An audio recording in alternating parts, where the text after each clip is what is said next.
हवाओं से कह दो अपनी औकात में रहे, हवाओं से कह दो अपनी औकात में रहे। हम पैरों से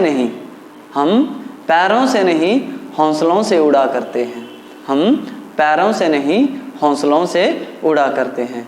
हेलो फ्रेंड्स, मैं हूं आपका दोस्त अरुण अत्री और मैं आपका अपने इस मॉडर्न एजुकेशन स्टडी सेंटर के ऑनलाइन प्लेटफॉर्म में आपका हार्दिक स्वागत करता हूं। दोस्तों, जैसा कि आपको पता है, मैं इस प्लेटफॉर्म के माध्यम से आपको बायोलॉजी की हमारी जो NCERT बायोलॉजी है +1-2 क्लास की, वो आपको यहाँ से पढ़ाता हूँ। तो आज मैं एक नया टॉपिक लेके आया हूँ। लास्ट क्लास में हमने जो स्टडी किया था उसके आगे का ये टॉपिक रहेगा और कुछ टाइम से हमारी जो वीडियो है बायोलॉजी की वो रुक के आ रही है। वो उसका एक बहुत ही निजी एक परेशानी है जिसके चलते हमारी वीडियो डिले हो पा रही है। तो आज से कोशिश करूँगा कि हमारी जो वीडियो है या हमारी जो क्लास है वो रेगुलर लगे। तो लास्ट क्लास में हमने सिस्टमैटिक्स और टैक्सोनॉमी के बारे में स्टडी कर लिया था। अब जो आज का हमारा नेक्स्ट टॉपिक है वो है बायोडाइवर्सिटी। क्या है? बायोडाइवर्सिटी। माय फ्रेंड्स, एक बात यहाँ पे ध्यान देना, जब भी हम किसी भी टॉपिक को स्टडी करना स्टार्ट करते हैं, जब भी हम किसी भी टॉपिक को स्टडी करते हैं तो सबसे पहले जो उसकी हेडिंग होती है, उसका जो एक पर्टिकुलर मीनिंग होता है वो समझ में आना चाहिए हमें। क्यों? क्योंकि देखो, अगर ये चीज़ हमें समझ आ गई है तो आगे की जितनी भी स्टोरी होगी वो हमें ऑटोमेटिक ही समझ आ जाएगी। अब हम पढ़ रहे हैं इसको द लिविंग वर्ड के अंडर, यानी क्लास +1 का फर्स्ट चैप्टर है, फर्स्ट यूनिट का फर्स्ट चैप्टर, जिसमें द लिविंग वर्ड जो है वो हमारा है। ठीक है, इसमें हम अभी तक जो पढ़ चुके हैं वो फर्स्ट पढ़ा है हमने लाइफ के बारे में, ठीक है, फिर लाइफ स्पैन के बारे में, लाइफ स्पैन, फिर उसके आगे हमने पढ़ा है जो आपका लिविंग वर्ड है वो क्या होता है? Diversity, diversity in the living word, in the living word. ये अभी तक हम कवर कर चुके हैं अपनी लास्ट क्लास में। आज हम आए हैं हमारा नेक्स्ट टॉपिक लेके जो है बायोडाइवर्सिटी। अब देखो, बायो का मीनिंग क्या होता है? लिविंग। क्या होता है? लिविंग। और जो हमारी डाइवर्सिटी है, जो बायोडाइवर्सिटी है, पहली बात ये तो 2 वर्ड से मिलके बना है। पहला वर्ड है इसमें लिविंग और डाइवर्सिटी, इसका मतलब जो होता है वो है वैरायटी। क्या होता है? वैरायटी। वैरायटी। तो बायो मतलब लिविंग, वैरायटी, डाइवर्सिटी मतलब मीनिंग। तो इसका सिंपल सा मतलब हुआ इस पूरे वर्ड का कि जितनी भी हमारी लिविंग वर्ड है या लिविंग ऑर्गेनिजम्स हैं उनके बीच में वैराइटीज़। आपको पता है हमारे वर्ल्ड में बहुत सारी लिविंग स्पीसीज है। अप्रॉक्सीमेटली 1.7 से लेके 1.8 मिलियंस, कितना? 1.8 मिलियंस स्पीसीज जो हैं वो हमारे वर्ल्ड में एग्जिस्ट करती हैं। कौन सी species? Living species, living species. इतनी लिविंग स्पीसीज जो हैं वो हमारे वर्ल्ड में एग्जिस्ट करती हैं, यानी पाई जाती हैं। इसीलिए बायोडाइवर्सिटी जो है वो हमारा एक इम्पॉर्टेंट टॉपिक हो जाता है एक एग्जामिनेशन पॉइंट ऑफ व्यू से। ठीक है, क्यों? अब देखो, ये सारी इतनी ज़्यादा स्पीसीज हैं, इनको स्टडी करना एक बहुत ही जो बायोडाइवर्सिटी है इसके अंदर हमारी 1.7 to 1.8 मिलियन स्पीसीज जो हैं वो आती हैं। इसमें मेनली आप अब देखो, बायोडाइवर्सिटी में हमें एक बात जो है वो समझना इम्पोर्टेंट हो जाती है, वो ये कि जितनी भी हमारी स्पीसीज हैं अब उनको हम एक साथ याद तो रख सकते नहीं है, ठीक है। उनको नाम कैसे देंगे, उनकी पहचान क्या होगी, ये सारा का सारा एक कैलकुलेट करना या याद रखना या किसी चीज़ को पहचानना बहुत मुश्किल हो जाता है। जैसे फॉर एग्जांपल के लिए मान लो मेरा नाम अरुण है, ठीक है, अरुण है, तो इस इंडिया में पूरे वर्ल्ड में पता नहीं कितने अरुण होंगे, अकेला मैं ही थोड़ी हूँ। तो बस डिफरेंस क्या होगा उनका सरनेम, कई जगह तो सरनेम भी सेम होगा, ठीक है। तो जितनी भी हमारी स्पीसीज हैं इन सबको पहचानना और इन सब का नाम याद रख पाना बहुत ही टफ होता है, यानी मुश्किल काम है। तो इसको याद रखने के लिए हमारे पास एक संस्था होती है, या जिस संस्था ने ये काम किया है कि हम इस सब को ईजी तरीके से क्या कर सकें, याद कर सकें, इन सभी स्पीसीज को हम पहचान सकें, उनका एक अलग से कैरेक्टरिस्टिक फीचर जो है वो बना सके, या फिर जितनी भी हमारी पुरानी स्पीसीज हैं उनके अंदर अगर कोई नई स्पीसीज डिस्कवर होती है तो उसको किसके अंडर हम गिरेंगे, उसके कैरेक्टरिस्टिक्स कैसे होंगे, ये सारा का सारा जो देखती है वो है, उस संस्था का नाम है IUCN, यानी international union of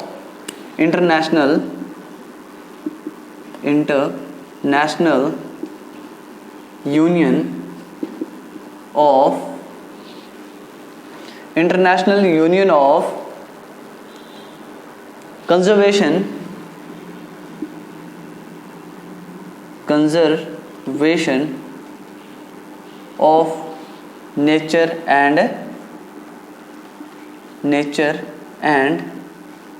natural resources.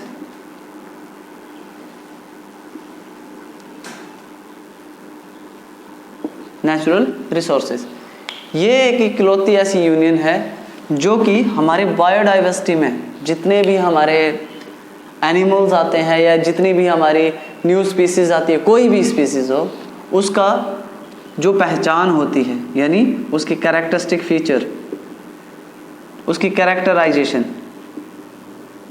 कैसे करनी है, ठीक है, उसको किस क्लास में रखना है, उसको कैसे हम आइडेंटिफाई करना है, ये सारा का सारा जो है वो आपकी international union of conservation of nature and natural resources ये ध्यान रखती है इस बात का।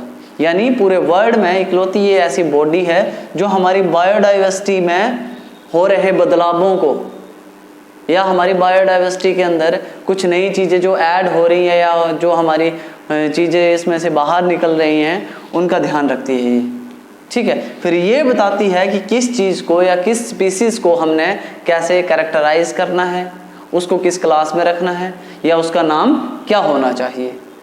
आगे बात समझ। अब इसके अंदर हमारी बहुत सी ऐसी चीज़ें हैं जो बायोडाइवर्सिटी के बारे में हमें बताती है। अब देखो, जो IUCN है ये क्या करता है, IUCN,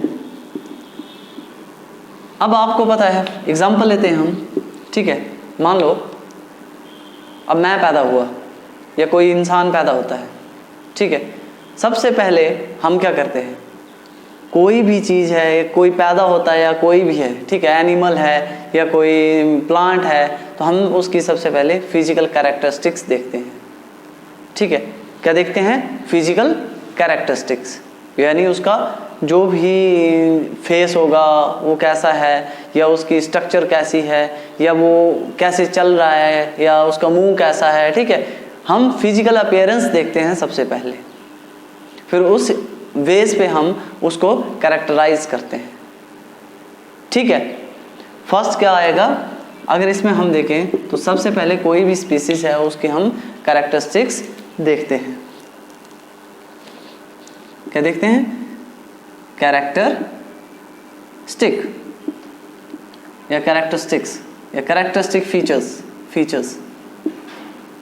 फीचर्स, ठीक है। हम सबसे पहले ये चीज़ देखते हैं किसी भी एनिमल, प्लांट या फिर आपकी जो भी स्पीसीज होगी उसके अंडर। सेकंड, हमने कैरेक्टर तो देख लिया। अब आपको पता है, आप मेरे साथ ऑनलाइन जुड़े हुए हैं, ठीक है, या कुछ लोग ऑफलाइन जुड़े हुए होंगे, उन्होंने मेरे को कैसे पहचाना है, मेरे कैरेक्टरिस्टिक। अभी तो वो मुझे सिर्फ एक जो आपका बायोलॉजी के टीचर है उस पे जानते हैं, बिहाफ पे जानते हैं, ठीक है, कि इसका कैरेक्टर कैसा है, ये एक टीचर है, अच्छा है, बुरा है, ये आपके अजम्पशंस है। उस हिसाब से आपके माइंड में मुझे देख के आपके माइंड में मेरी एक पिक्चर बनती है। ठीक है, फिर नेक्स्ट आता है, जब हम ये कैरेक्टरिस्टिक फीचर्स आइडेंटिफाई कर लेते हैं, फिर आता है इसका आइडेंटिफिकेशन।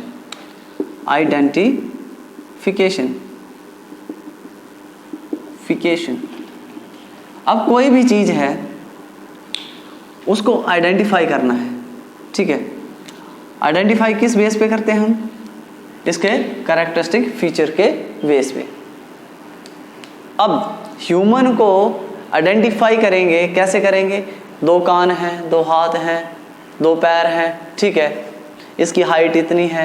मतलब जो कैरेक्टर, जो उसका दिमाग में एक, जैसे ह्यूमन की एक स्ट्रक्चर है, ठीक है, वैसे ही स्ट्रक्चर उसके प्रीवियस नॉलेज में रहेगी, यानी कैरेक्टरिस्टिक फीचर में रहेगी।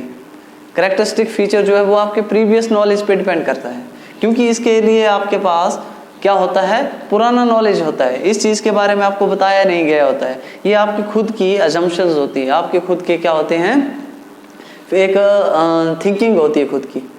ठीक है, उसके बेस पे आइडेंटिफिकेशन जब हम करते हैं तो हम क्या करेंगे? कोई भी चीज़ देख लेते हैं, जैसे ह्यूमन को देख लिया तो बोल देंगे कि हाँ इसके 2 टांगे हैं, 2 हाथ हैं, 2 पैर हैं, ठीक है, या फिर 2 आंखें हैं, 2 कान हैं, तो ये क्या है? हाइट में इतना है, तो ये ह्यूमन है। या एनिमल देखेंगे कोई तो इसकी 4 टांगे हैं, 1 पूंछ है, 2 कान है। ये हमारी पहले की जो प्रीवियस नॉलेज जो होगा उसको ऐड करेंगे, उसके साथ इसमें हम इसको पहचानने में हेल्प करेंगे। ठीक है, एनिमल है या प्लांट है या जो मर्जी हो, वो हमारे आइडेंटिफिकेशन फीचर के अंतर्गत आता है। इसके अंडर हम इसको स्टडी करते हैं।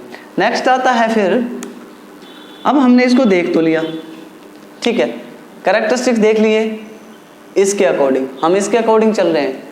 हमारे पास कोई स्पीसीज आई है, ठीक है, और इसके अकॉर्डिंग हम उसको पहचान रहे हैं कि उसकी पहचान कैसे करते हैं, क्योंकि हमारे जो संसार है या वर्ल्ड है वहाँ उसमें 1.7 से लेके 1.8 मिलियंस जो हैं क्या हैं? स्पीसीज प्रेजेंट है आज के डेट में।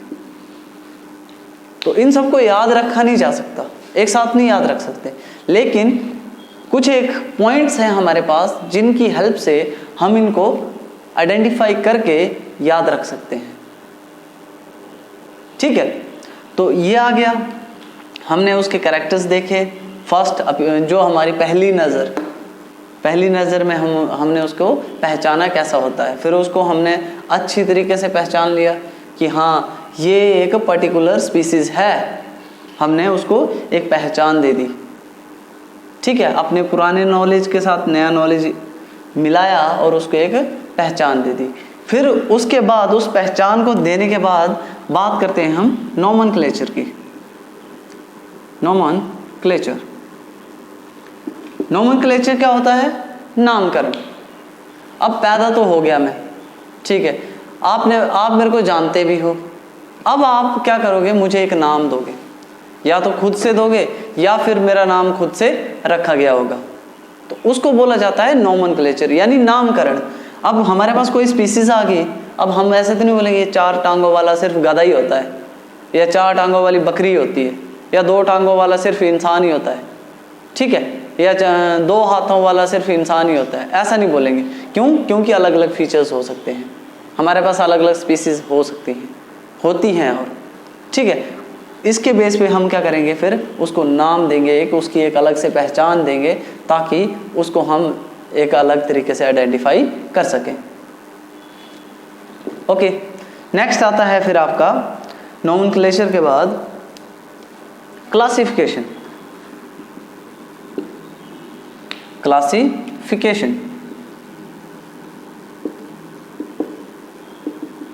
क्लासिफिकेशन ये इसका इम्पोर्टेंट बोल सकते हैं एक पॉइंट होता है। क्यों? क्योंकि देखो, अब हम बात करते हैं क्लास की। क्लास मान लो जैसे बर्ड्स हैं, ठीक है, बर्ड्स हैं, तो हमारे संसार में बहुत सारे बर्ड हैं, बहुत सारे पक्षी हैं, ठीक है, तो ऐसा तो है नहीं कि अब जो बाज है या गिद्ध है, ठीक है, वो चिड़िया ही होगी, क्योंकि उनकी अपीयरेंस एक जैसी है, थोड़ी बहुत उड़ते हैं, तो हर उड़ने वाला पक्षी जो होगा वो या तो क्या होगा, चिड़िया जो है वो बाज नहीं हो सकती, ठीक है, क्योंकि चिड़िया अलग है, उसका कैरेक्टरिस्टिक फीचर अलग है और उसका अलग है। लेकिन जब हम क्लासिफिकेशन की बात करेंगे तो चिड़िया और बाज एक ही क्लास में आएंगे। उनका जो एक बोला जाता है ना, एक पर्टिकुलर क्लास होगी एम्फीबियंस की, एब्स की, हम एब्स बोलते हैं उनको, ठीक है, क्या बोलते हैं, एब्स। इनको एब्स में ही रखा जाएगा। तो एब्स के अंडर हर वो पक्षी आएगा जो उड़ता है, आसमान में उड़ रहा है या अंडे देता है, ठीक है, वो किस में आएगा, एब्स की क्लास में। अब इसके अंदर जितने भी पक्षी आते हैं वो आएंगे ही आएंगे, तो ये इसकी एक पर्टिकुलर क्लास है। अब नया पक्षी कोई आता है, ठीक है, हमें कोई नया पक्षी मिल जाता है, नई स्पीसीज मिल जाती है, तो उसको हम इसके अंदर ही रखेंगे, एब्स के अंदर आएगा वो, ठीक है, उसको हम चेंज नहीं करेंगे। क्यों? क्योंकि जितने भी पक्षी आएंगे संसार में, ये बोलता है उसकी क्लास जो है वो एब्स रहेगी और उसके कैरेक्टरिस्टिक फीचर्स जो हैं वो अलग हो सकते हैं, ठीक है, इसकी पहचान एक ही रहेगी। क्यों? क्योंकि ये उड़ रहा है तो ये पक्षी ही रहेगा, लेकिन इसके काम जो हैं या इसके रहने का स्टाइल, जीने का स्टाइल वो अलग हो सकता है। आगे बात समझ।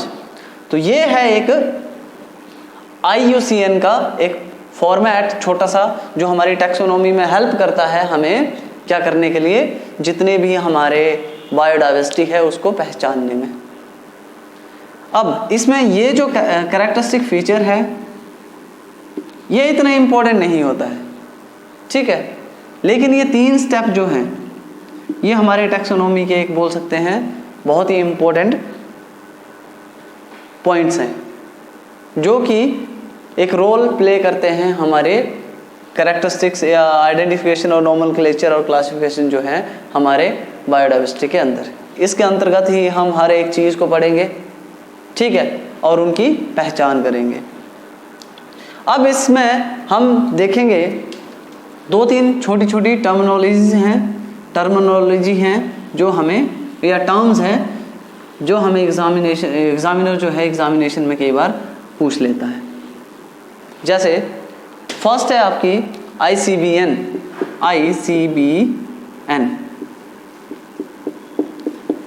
इसकी फुल फॉर्म होती है international code for botanical nomenclature. क्या होता है? International code for botanical nomenclature. इसके अंदर जितने भी प्लांट्स, पुराने प्लांट, नए प्लांट जब भी डिस्कवर होंगे तो इसके अंडर ही उनका जो नोमेनक्लेचर या नामकरण है वो किया जाता है। नेक्स्ट है आपका ICGN यानी ZN। तो ये होता है जूलॉजिकल नोमेनक्लेचर, ठीक है, जूलॉजिकल नोमेनक्लेचर, यानी जितने भी आपके एनिमल डिस्कवर होंगे वो ICGN के अंडर उनका नामकरण जो है वो किया जाता है। नेक्स्ट आता है आपका ICNB।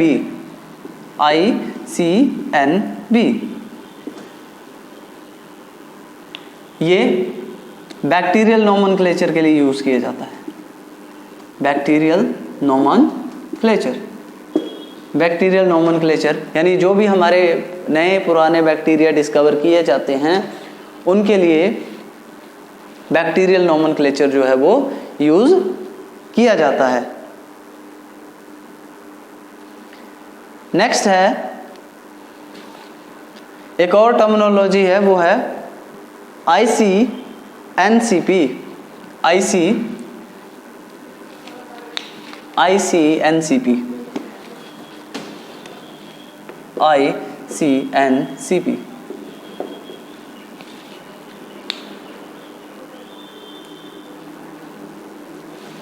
ये आता है आपका कल्टीवेटेड प्लांट्स।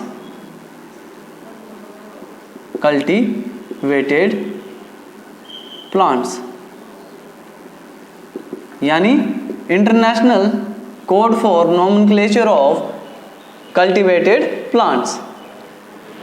जो भी हमारी प्लांट्स होती है उनकी कल्टीवेशन जब देखी जाती है, उसके बेस पे जो प्लांट को नाम दिया जाता है वो आता है आपका किसके अंडर, ICNCP के अंडर।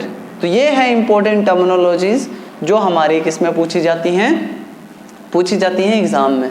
1 मार्क का क्वेश्चन होता है ये, ठीक है। और जो आपका ICBN है ये 2011 में इसको चेंज करके नाम दिया गया है ICN यानी इंटरनेशनल कोड फॉर नोमेनक्लेचर या कोड ऑफ नोमेनक्लेचर, ठीक है। 2011 में इसका नाम जो है वो चेंज कर दिया है, लेकिन एग्जामिनर आपको ऐसे ही पूछता है ICBN, ठीक है, ये ऐसा ही पूछेगा। तो ये थी कुछ एक इम्पोर्टेंट टर्मिनोलॉजीज। अब इसका जो नेक्स्ट टॉपिक होगा वो होगा नोमेनक्लेचर, जो हम नेक्स्ट क्लास में पढ़ेंगे, नोमेनक्लेचर, ठीक है। ये हम नेक्स्ट क्लास में स्टडी करेंगे। तब तक के लिए आप इनको अच्छे से समझ लो। अगर इसमें कोई आपको डाउट रहता है तो आप मेरे से पूछ सकते हो। तब तक के लिए आप हमारे चैनल को लाइक करो, शेयर करो और सब्सक्राइब करो। और कोई डाउट होता है तो आप हमें कमेंट सेक्शन में पूछ सकते हो। Thank you class.